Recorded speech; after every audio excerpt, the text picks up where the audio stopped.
Charlie's Collectible Show. We're here in Georgia for an amazing Lorcana tournament. You know, Charlie's has deep roots in the Lorcana community. It's where Lorcana history is made. It's been won by greats like Zan Syed. It's where Brent DeCandio put Diggy Diggy Hole on the map. It's where Lucas Serrano took down his mentor, Kendall Burdett, on the way to the finals. And where just recently we saw Brooms making a splash in the finals, and then that got carried on to Worlds. It's gonna be an amazing day. I can't wait to show you all what's inside. Yeah, I can't believe we're here. It's happening, and set 9 is officially starting, so let's just go inside. Let's go take a look. All right. Liam, we're here. This is the room where it happens. You've been here before. This is my first time, but what can we expect here? This is the Charlie's. I mean, this place is amazing. Not only do they have a tournament set up, a big snack shack, which we'll show you in a second, but there's all sorts of vendors with goods and products of all kinds here. It's a really fun place to hang out and shop if you're in the area, and it's a great venue to hold a Lorcana tournament in. Yeah, I think my wallet's a little scared, but luckily we'll be in the booth. They have good taste. Stitch is here, okay? So, gotta love that. This is the snack shack. This is where players and commentators refuel throughout the day with energy drinks and all sorts of goodies and stuff from overseas. It's kind of cool. And here we go. And this is where it's crazy, because when you're outside, you're like, oh, it's just a little card shop. But no, this is just a small corner of this giant, giant labyrinthine venue. It has all the things, all the plushies. There's Bluey. Look at these. Huey, Dewey, like Huey, Dewey, and Louie, and Uncle Donald. Hanging out together. Look at this, Mickey. Yeah, I have blinders on. I'm walking past. No, I have to stay in the venue. It's dangerous for our wallets. This is the start, just the start of the play area. Look, we're gonna have almost 500 players here today. That's a lot of people. So what you're seeing right here is just a bit of where players will be playing today. Yeah, I was like, oh, this is it. No, there's more, which is kind of the theme here today. But wait, there's more. So it's wave to the broadcast team over there. They're busy. But speaking of busy. Speaking of busy, here are the judges getting set up, getting ready. The best in the business. And more. But wait. They judge you, but in a good way. But we also have more tables. You might say, oh, so that's it, right? No. No. There's more. No. Let's take a look upstairs. I hope you brought your walking shoes. And shout out to our cameraman. Whoa. We made it. More tables, more judges. Yeah, the judges, the tables, and even more. This is the top area.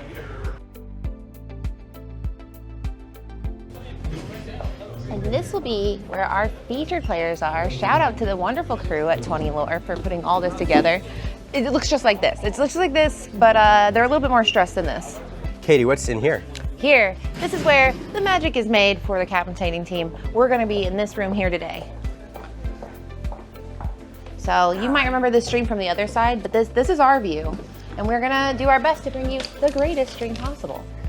It's gonna be amazing. Hang out with us all day today. There's gonna be some amazing Lorcana. There's almost 500 people. It's an incredible event.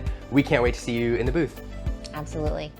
Sorry for cutting off that interview midway through, but that's the thing about live content, Tubes. Yeah. Like we want to bring you the most content possible, but things move fast here at the tournament, and they're shuffling up at the top table, getting ready to go.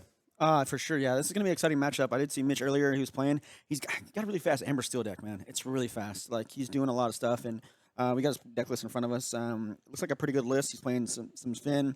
He's got Fire the Cannons and Strength for his removal, 2 Fire the Cannons and 4 Strength, so pretty good deck list. Pretty fast. Yeah, and so it's a good note for the audience. The color combo on the top is not correct. Mitch is actually on an Amber Steel, as you see there in his hand right now. And as you pointed out, like, his strategy here is just go. Yeah, getting bodies all down. Gas. Yeah, just getting bodies down and then just playing them over and over again and doing different stuff. Just trying to get that lore real quick, real early, and kind of put a lot of pressure on him. So.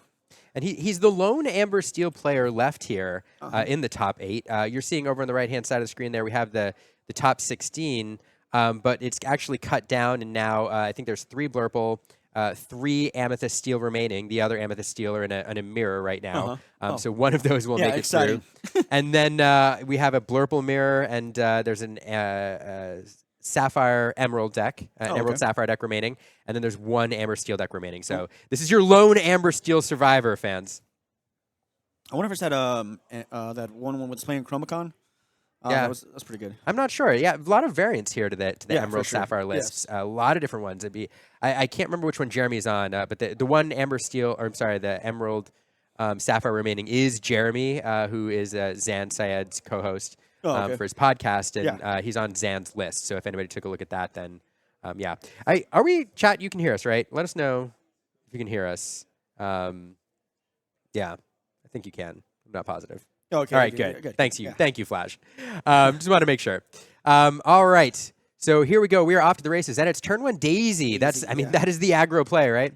Looks like he might have another Daisy in hand, though, too. Yep. Wait a minute. That's John Deere. Yeah, and on the other side is a Hook Forceful Duelist. You're going to watch this deck go quickly. Now, there is, he as you highlighted, Tubes, he does run some removal. So in this matchup that, where characters matter, and there's that Nala. Nala, a card that I don't think was on, when I talked to players about the top cards in this set, Nala wasn't on the list of a lot of people's top 10. You're right, it wasn't. But it is showing up well in this tournament, and a lot of people kind of falling in love with her. Yeah, for sure. This card's been like kind of doing really well for him. I saw a last game he was playing this card, and it was just really good, and just quests for 3, and just does what it needs to do. It's got, resist 1, it's got no damage on it, it's 0-2. It's just, that does what it needs to do, Give me a little bit of lore and just be out there, so. Yeah, kind of the Piglet replacement for that 3 lore quester sure. now that Piglet's disappeared. Yeah. And we are seeing a lot of it here. But this deck is heavy on Inkables, and speaking of Inkables, we have 3 of them on the board now with Calhoun coming in. If you have to respond to your opponent's board and beat a deck that's trying to race, Calhoun is a good way to do it. Calhoun's probably the best bet for you. Absolutely. Mulan coming down now. That'll allow Mitch to draw a card, discard a card. He drew a Mr. Arrow. That guy's pretty good. He's like a 1/2 resist 1, quest for 2. Really good card. Yeah. Oh, he's gonna play a Gem Deer. Gem Deer 04 in support. Bodyguard to protect his high lore quester. So that's 5 lores worth of characters there. Since that Nala is undamaged, now being protected by that Gem Deer. And unfortunately, on William's side of the board, he does have some good challengers, both with 3, but neither one with enough to get over that Gem Deer in one go. I wonder if he's got like a +1. Yeah, Madam Mim coming down. Now this one, Tiny Adversary, this does augment his other characters. So giving all of your other characters Challenger +1 now, that is the perfect card in that scenario. Yes. I mean, that is the card you wanted. Yeah. Now, one of the characters able to get over Jim Deere, and the other one challenging into that Nala. Perfect card in this scenario. William gained that 2 lore from that kill. Oh, that is true. I want to make sure he got it. Yeah, that is true. Yeah, Tube's pointing out, the Calhoun will give 2 lore upon banishing a character, and so we should see that reflected on William's side of the board. It's just possible it hasn't been updated yet, but just a note for the audience. Kind of debating what he's going to do here. That last turn probably is a pivotal moment for this whole match right now. That is true. I mean, we talk about critical moments like swings. That Madam Mim right there. Mitch is on script, dropping that Jim Deere down. Everything is protected. Yeah. And Madam Mim coming down, completely changing the math. That Rhino is going to come down. Rhino 1/16 Wolf, and is going to give -1 strength, allowing Mulan to challenge it and banish that Captain Hook without being banished in return. And I think, is that the perfectly timed dock there?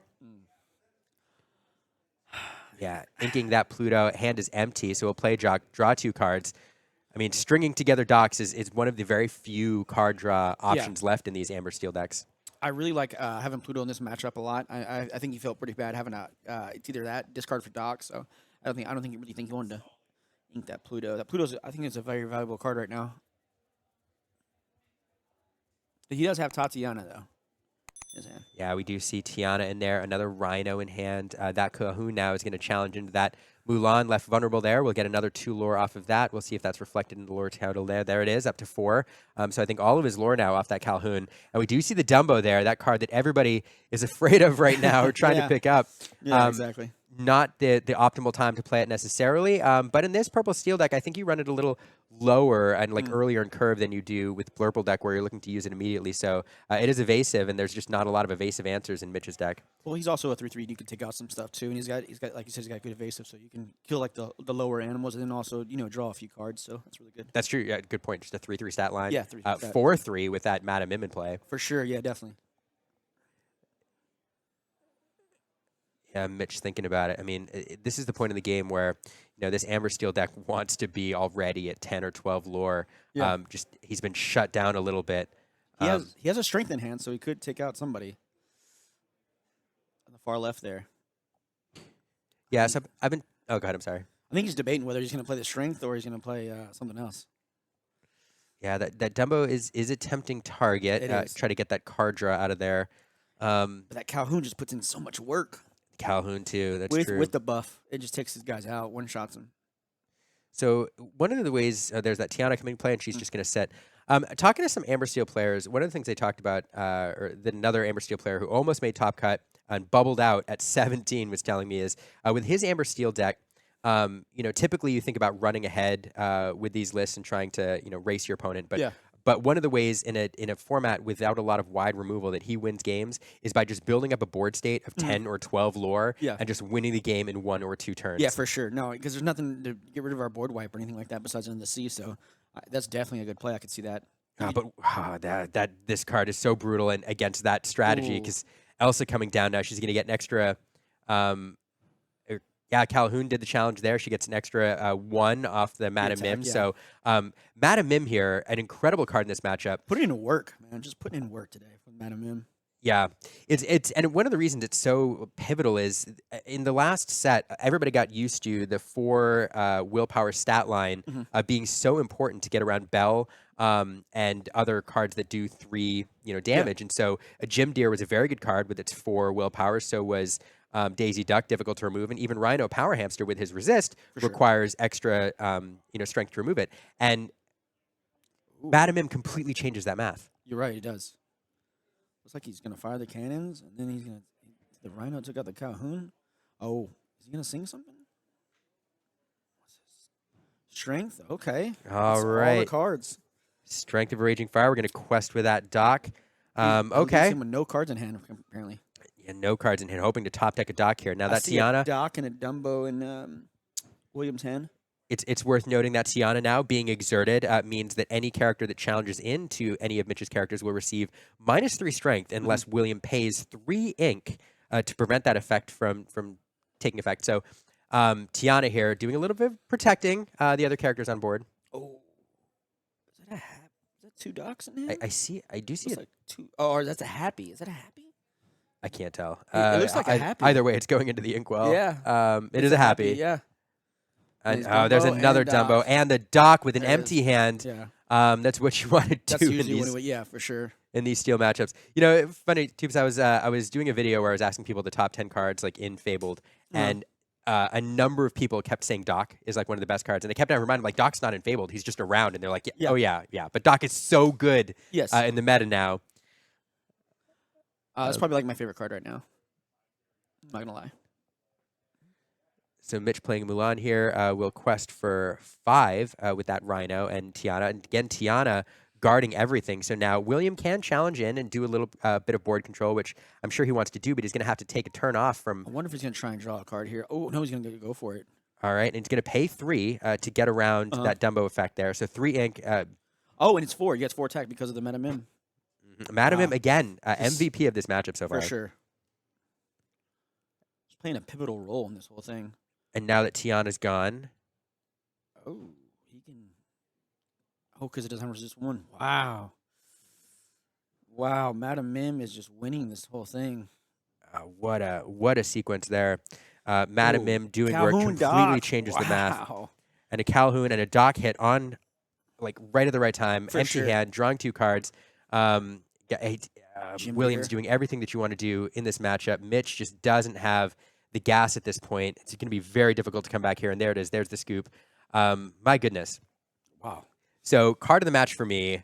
And we already know what it is, yeah. Is that, what is it? It's got to be the Madame Mim. It's got to be the Madame Mim. It turned everything bigger than it needed to be, so it could just take out that pivotal moment where it took out Jim Deere and then able to take out another character is just changed the whole match. And just giving your guys +1 so they can swing in for 4 is just a big deal, you know? It's exactly right. I mean, a lot of the math in the previous meta was built around getting, avoiding that critical 3 damage.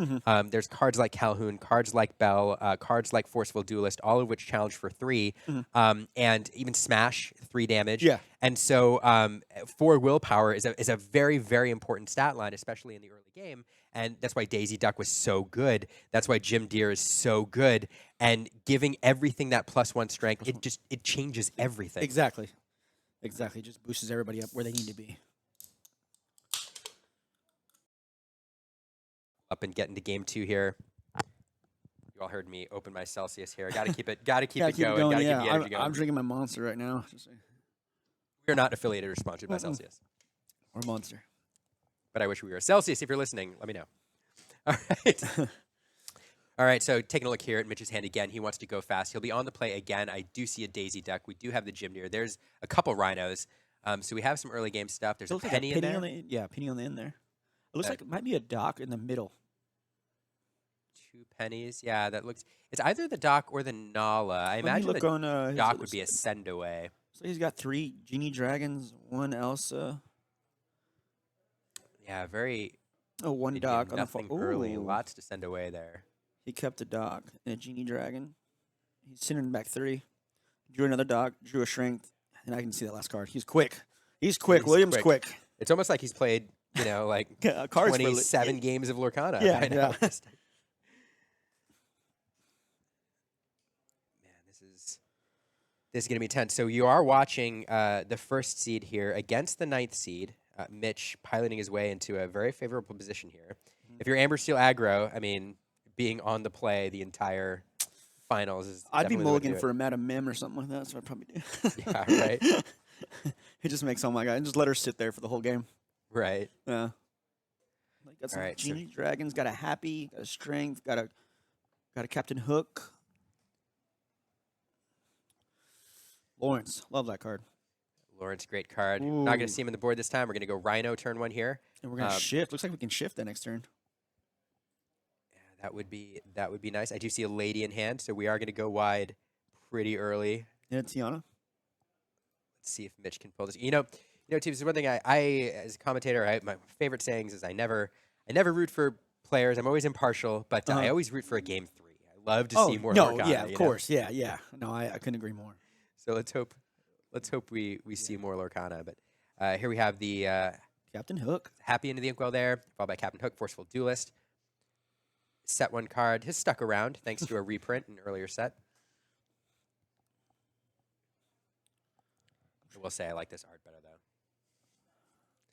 I wonder if he's going to do the shift. Is he going to do the shift play? Mitch with options. There are 2 1-drops we could play. Instead, it looks like we will see that shift. There's Rhino. Now we're going to quest. Power Hamster. Could Madam Mim come out and give him +1 and just let him take out that Rhino? It could, and I think that's what. Yeah.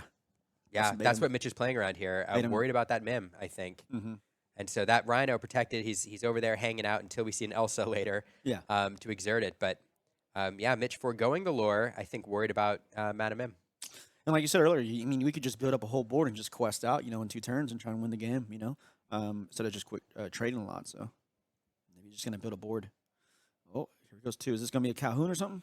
Oh, there it is. Yeah. Yeah, there's Madam It was Mim. good. It was good. He didn't quest with it. Yeah, chat pointing out 4 is still 1 short of the Rhino because Rhino does get resist 2. Oh, that's right. Okay. Yeah. So let's see. So Mitch playing very measured here. And there's the Lady, followed by the Penny. Ooh. You're right. Could have healed the Rhino if there was any damage on it. But questing here. So did forego 2 lore in the previous turn. Penny Lady, that's good. Lady just comes into play and just drops something like a 2-drop. It's just great. Especially for Amber Steel. Yeah, so resist 3 now on that.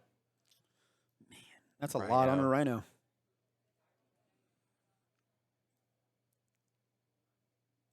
Oh, there's a Genie Dragon.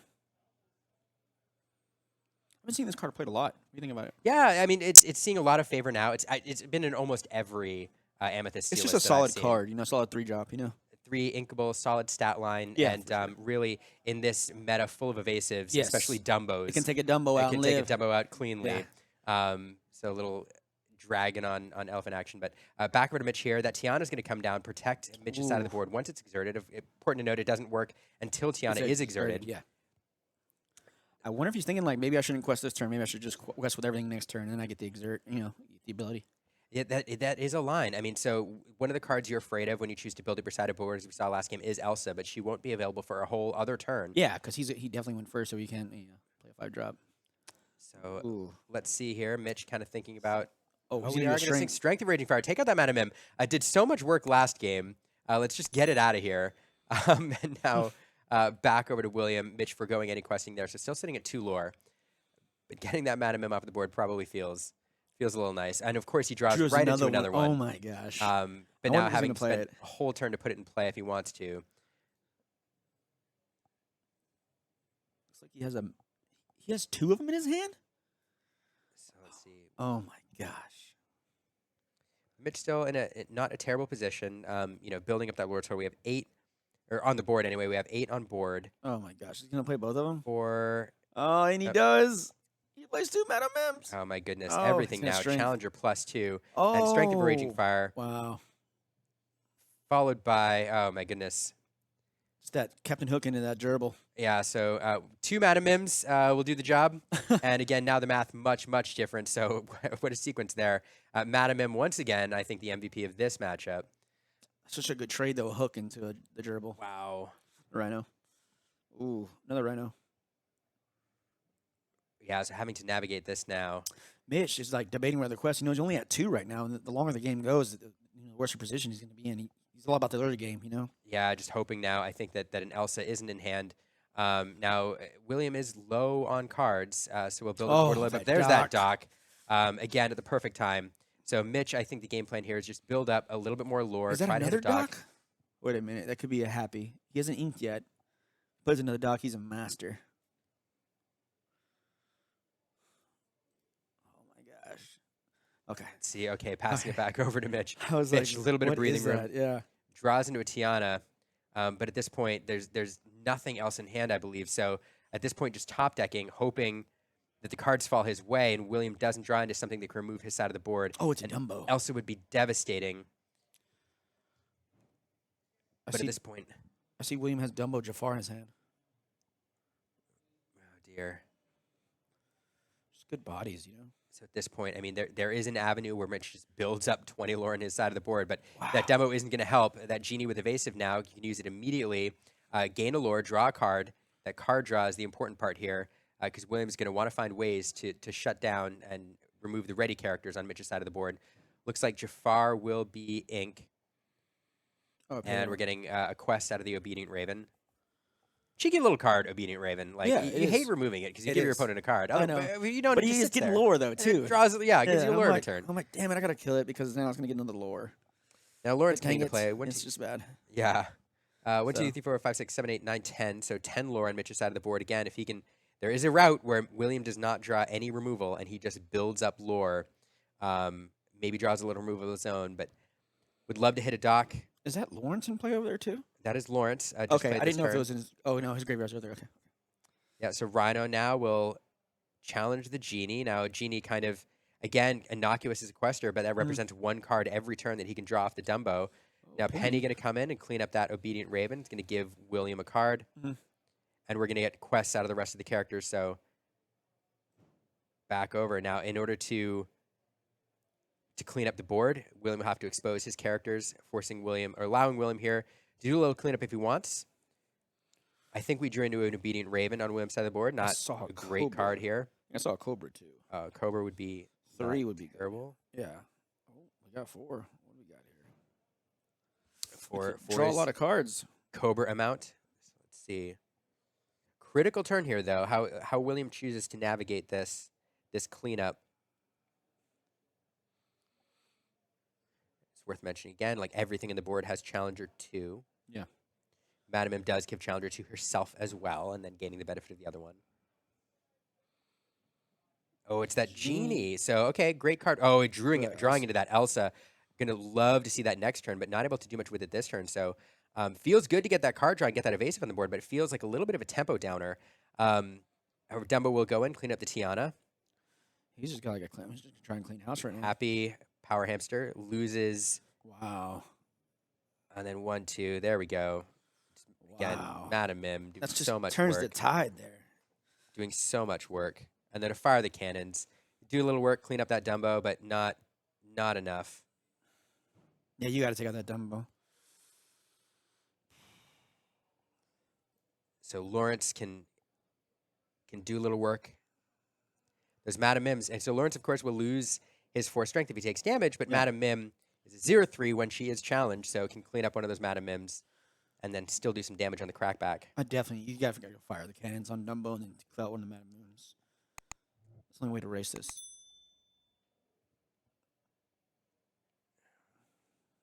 Let's go, Mitch. Come on. You can do it. Yeah, this is tough. I mean, there's avenues back in, but you really need card draw. You really need to hit a dock here. So Mitch just trying to buy a little time at this point.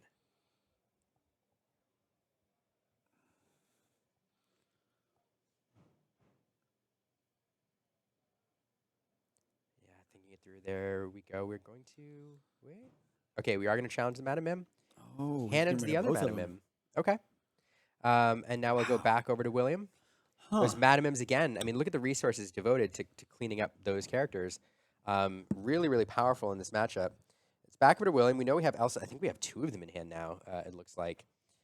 So most likely to see one of those come into play here. Dumbo will take an opportunity to draw a card, taking a look at what we get before we make our decisions. Another Genie is drawn. Ooh.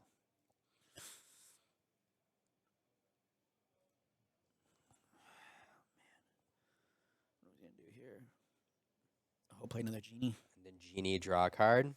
Drawing into a Hypnotic Strength, which could come into play here. Yeah, Hypnotic Strength, a fantastic card. Okay. Instead, it's going to be Ink. We're going to play the Cobra, discarding a card to gain 2 lore. Are we going to quest here? We're going to And race? Genie will quest. Like Okay, we're gonna William race. moving definitively into the beatdown role. We're off to the races. He's at 7.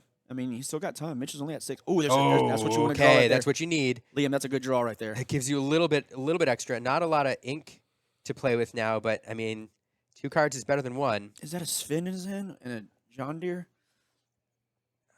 There's Jim Deere coming down in Deere. bodyguard. Looks like Lawrence will quest, go up to 8. Jim Deere. Unfortunately, I mean, if this is a race, unfortunately for Mitch, Will well in the driver's seat here. He got a Cobra into that, like, Jim. Try and get rid of it. Ooh.